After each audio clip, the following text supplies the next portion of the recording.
जय हिंद, वंदे मातरम। दोस्तों, आज की इस वीडियो में हम लोग सामान्य विज्ञान यानी कि साइंस के टॉप 25 ऐसे इंपॉर्टेंट क्वेश्चन को डिस्कस करने वाले हैं जो कि गवर्नमेंट एग्जाम के जितने भी एग्जाम्स हुए हैं वहां पर ये सभी क्वेश्चन पिछले 10 या 15 वर्षों में देखा जाए तो सबसे अधिक बार रिपीट हुआ है। तो यदि आप किसी भी कॉम्पिटेटिव एग्जाम की तैयारी कर रहे हैं तो आप एकदम सही वीडियो पर क्लिक किए हैं। आप इस वीडियो को शुरू से लेकर के अंत तक जरूर देखेगा, क्योंकि दोस्तों सारे क्वेश्चन इंपॉर्टेंट और सिलेक्टेड क्वेश्चन है जो कि आपके हर एक एग्जाम में आपको क्वेश्चन पूछा जाएगा, जहां पर आपके एग्जाम में साइंस से क्वेश्चन पूछे जा रहे हैं। ठीक है, क्योंकि दोस्तों सारे क्वेश्चन अच्छे लेवल के क्वेश्चन है जो कि एग्जामों में बार बार रिपीट हो रहे हैं। ठीक है, तो चलिए टाइम को वेस्ट न करते हुए आज की इस वीडियो को स्टार्ट करते हैं। और मैं आपको बता दूं दोस्तों कि इससे पहले मैंने प्रैक्टिस सेट 1 से लेकर के प्रैक्टिस सेट 21 तक वीडियो बना दिया हूं। यदि आप उन सभी वीडियो को नहीं देखे तो मैं प्ले लिस्ट बना दिया हूं। इस वीडियो को देखने के बाद आप उस वीडियो को जरूर देख लीजिएगा। ठीक है, तो देखिए अगला क्वेश्चन आपसे क्या पूछा गया है कि पौधों में क्लोरोफिल बनाने के लिए कौन सा तत्व सहायक होता है। दोस्तों, ये जो पौधों में क्लोरोफिल बनाने के लिए इनमें से कौन सा जो तत्व है ये सहायक होता है, तो राइट आंसर हो जाएगा ऑप्शन नंबर यहाँ पे सी, मैग्नीशियम। ठीक है, मैग्नीशियम जो है ये पौधों में क्लोरोफिल बनाने के लिए काफी ज्यादा सहायक तत्व होता है। Option number C right answer हो जाएगा। ठीक है, और देखिए जो क्लोरोफिल है ये क्लोरोफिल प्रकाश में बैगनी, नीला तथा लाल रंग को ग्रहण करता है। ठीक है, क्लोरोफिल का काम क्या होता है दोस्तों, तो प्रकाश में जितने भी बैगनी, नीला और लाल रंग होते हैं इसको ग्रहण करने का कार्य करता है। और प्रकाश संश्लेषण का दर जो है वो सबसे अधिक लाल रंग में होता है और सबसे कम कहाँ पर होता है, तो बैगनी में। ठीक है, तो ये भी आपको ध्यान रखना है। नेक्स्ट क्वेश्चन है कि डेंगू बुखार में मानव शरीर में निम्नलिखित में से किसकी कमी हो जाती है। दोस्तों, जो डेंगू बुखार है इसमें मानव शरीर में इनमें से किसकी कमी हो जाती है, हीमोग्लोबिन की, शर्करा की, जल की या फिर प्लेटलेट्स की। तो देखिए जी, किसी भी व्यक्ति को डेंगू बुखार होता है तो उस समय मानव शरीर में जो है ये कमी हो जाता है किसका, तो प्लेटलेट्स का, यानी कि option number D right answer हो जाएगा। दोस्तों, यहाँ पर बहुत सारे ऐसे क्वेश्चन होंगे जिनका आंसर आपको पहले से याद होगा, लेकिन आपको देखना है कि आप कितने ऐसे क्वेश्चन है जिसका आंसर आप सही से कर पा रहे। अपना स्कोर हर एक स्टूडेंट ईमानदारी पूर्वक लास्ट में कमेंट बॉक्स में कमेंट करके जरूर लिखेगा। ठीक है, क्योंकि सारे क्वेश्चन बार बार एग्जाम में पूछे गए। ठीक है, और अगला क्वेश्चन क्या है कि मनुष्य की खोपड़ी में कितनी अस्थियां होती। दोस्तों, मनुष्य की खोपड़ी में टोटल अस्थियां की बात करें तो कितनी अस्थियां होती है, 8, 11, 14 या फिर 32। तो देखिए जो मनुष्य की खोपड़ी होती है इसमें टोटल 8 अस्थियां होती है, यानी कि ऑप्शन नंबर ये राइट आंसर हो जाएगा। नेक्स्ट क्वेश्चन है कि दुग्धजनक हार्मोन का स्राव कहां पर होता है। ये जो दुग्धजनक हार्मोन है इसकी स्राव कहां पर होती है, स्तन ग्रंथि में, अंडाशय में या फिर प्लेसेंटा में या फिर पीयूष ग्रंथि में। तो देखिए जो दुग्ध जनक हार्मोन है इसका जो स्राव होता है ये पे होता है पीयूष ग्रंथि से, यानी कि option number D right answer हो जाएगा, पीयूष ग्रंथि। नेक्स्ट क्वेश्चन क्या पूछा गया है कि WBC का मुख्य कार्य क्या है। दोस्तों, ये जो WBC है इसका मुख्य कार्य क्या होता है, CO2 को ले जाना यानी कार्बन डाइऑक्साइड को ले जाना, या फिर ऑक्सीजन को ले जाना, या फिर रोग प्रतिरोधक क्षमता को बढ़ाना, या फिर इनमें से कोई नहीं। तो देखिए जो WBC है इसका जो मुख्य कार्य होता है ये होता है रोग प्रतिरोधक क्षमता को बढ़ाना, यानी कि option number D right answer हो जाएगा, रोग प्रतिरोधक क्षमता को बढ़ाना। ठीक है, नेक्स्ट क्वेश्चन क्या पूछा गया है कि आयोडीन युक्त नमक लाभकारी होता है। दोस्तों, जो आयोडीन युक्त नमक है ये किसके लिए काफी ज्यादा लाभकारी होता है, तो आयोडीन युक्त नमक की बात करें तो ये लाभकारी होता है थायराइड ग्लैंड के काम के लिए। ठीक है, यानी कि option number C right answer होगा, थायराइड ग्लैंड के काम के लिए काफी ज्यादा लाभकारी होता है। ठीक है, option number C right answer हो जाएगा। दोस्तों, यहाँ पर थोड़ा सा जो क्वेश्चन आपको बताया रहे हैं इसका लेवल थोड़ा सा आपको हाई लग सकता है, लेकिन दोस्तों मैं आपको बता दूं कि सारे क्वेश्चन अच्छे लेवल के क्वेश्चन है जो कि आपके हर एक एग्जाम में आने की संभावना है, चाहे वो झारखंड पुलिस हो, चाहे वो झारखंड फील्ड वर्कर हो, चाहे कोई भी एग्जाम हो जहां पर आपके साइंस से क्वेश्चन पूछे जा रहे हैं, तो सारे एग्जाम में ये क्वेश्चन पूछे जाते हैं। ठीक है, नेक्स्ट क्वेश्चन क्या पूछा गया है कि पोलियो की रोकथाम के लिए पहली प्रभावी वैक्सीन किसने बनाई थी। तो देखिए जो पोलियो की रोकथाम के लिए पहली बार वैक्सीन जो बनाया गया था ये इनमें से किसके द्वारा बनाया गया था, तो ये बनाया गया था जोनास ई साल्क के द्वारा। ठीक है, यानी कि option number C right answer होगा, जोनास ई साल्क। ठीक है, नेक्स्ट क्वेश्चन क्या पूछा गया है कि किसी जीवित देह के भीतर कोशिका या ऊतक की मृत्यु को क्या कहा जाता है। कोई भी जीवित देह है उसके भीतर जो कोशिका या फिर ऊतक होता है उसकी जो मृत्यु होती है उसे क्या कहा जाता है, तो उसे कहा जाता है नेक्रोसिस कहा जाता है। ठीक है, यानी कि ऑप्शन नंबर यहाँ पे डी राइट आंसर होगा, नेक्रोसिस। नेक्स्ट क्वेश्चन है कि मार्मिकोलॉजी किसका अध्ययन है। दोस्तों, जो मार्मिकोलॉजी है इसमें से किसका अध्ययन किया जाता है, कीटों का, चींटियों का, या फिर क्रेस्टिसाई का। तो देखिए जो मार्कोमियोलॉजी है इसमें अध्ययन किसका किया जाता है, तो चींटियों का अध्ययन जो किया जाता है ये मर्मिकोलॉजी में किया जाता है, यानी कि option number B right answer होगा, मर्मिकोलॉजी। ठीक है। अगला क्वेश्चन क्या पूछा गया है कि द्रव चालित ब्रेक किस सिद्धांत पर कार्य करता है। दोस्तों ये जो द्रव चालित ब्रेक है ये इनमें से कौन से सिद्धांत पर कार्य करता है, मोस्ट इंपॉर्टेंट क्वेश्चन है, बहुत ही ज्यादा इंपॉर्टेंट क्वेश्चन है। तो ये कौन से सिद्धांत पर कार्य करता है, टॉर्सेली का नियम पर, या फिर आर्किमिडीज का सिद्धांत पर, या फिर पास्कल का सिद्धांत पर, या फिर न्यूटन का नियम पर। तो देखिए जो द्रव चालित ब्रेक होते हैं ये कार्य करते हैं, ये किस पे सिद्धांत होता है, तो इसका सिद्धांत जो कार्य करता है ये मुख्य रूप से करता है पास्कल के नियम पर, यानी कि option number C right answer होगा, पास्कल का नियम पर। ठीक है। नेक्स्ट क्वेश्चन 336 में क्या पूछा गया है कि जब दूध को प्रबल ढंग से मथा जाता है तो उसमें से क्रीम किस कारण से अलग हो जाता है। तो देखिए जो दूध को प्रबल ढंग से जब मथा जाता है तो उसमें से जो क्रीम जो होता है, ठीक है, जो क्रीम यानी कि मलाई जो होता है वो किस कारण से अलग हो जाता है, अपकेंद्रीय बल के कारण, अभिकेंद्रीय बल के कारण, घर्षण बल के कारण, या फिर गुरुत्व बल के कारण।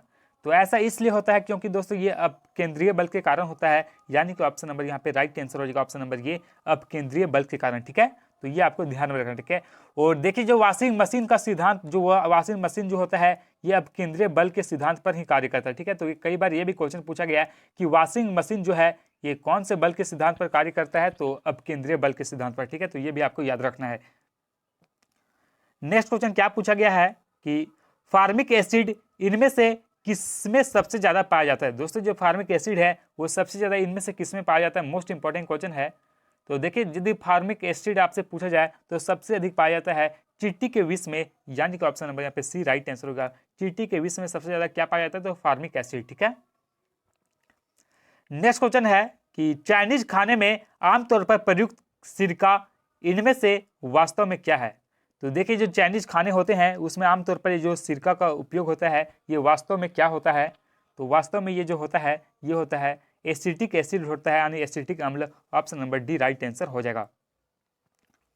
अगला क्वेश्चन है कि साइट्रिक एसिड मुक्त रूप से किसमें होता है। दोस्तों जो साइट्रिक एसिड है ये मुख्य रूप से देखा जाए तो किसमें होता है, सेव में, इमली में, दही में, या फिर नींबू में। तो देखिए जो साइट्रिक एसिड होता है ये होता है किसमें, तो आपको याद रखना कि साइट्रिक जो एसिड पाया जाता है ये पाया जाता है नींबू में, ऑप्शन नंबर यहाँ पे डी राइट आंसर हो जाएगा, नींबू। ठीक है। और ये देखिए जो सेव है, ठीक है, एप्पल यानी कि जो सेव है इसमें कौन सा एसिड पाया जाता है, तो मेलिक एसिड। ठीक है। मेलिक एसिड किसमें पाया जाता है, तो सेव में। और इमली में कौन सा एसिड पाया जाता है, तो इमली में जो पाया जाता है ये टार्टरिक एसिड पाया जाता है। और दही में पाया जाता है लैक्टिक एसिड। ठीक है। तो ये चारों क्वेश्चन आपको याद रखना है। अगला क्वेश्चन क्या पूछा गया है कि बरगद के पेड़ के तने से लटकने वाली मोटी जड़ें कहलाती। दोस्तों आप सभी लोगों को पता होगा कि जो बरगद के पेड़ होते हैं वहां से ये जो बरगद के पेड़ से जो लटकता हुआ जो जड़ होता है जो कि पेड़ में जाकर के टच हो जाता है उस जड़ को क्या कहा जाता है, तो उससे कहा जाता है स्तंभ मूल। ठीक है। यानी कि प्रूप रूट कहा जाता है, ऑप्शन नंबर यहाँ पे सी राइट आंसर होगा, प्रोप रूट। ठीक है।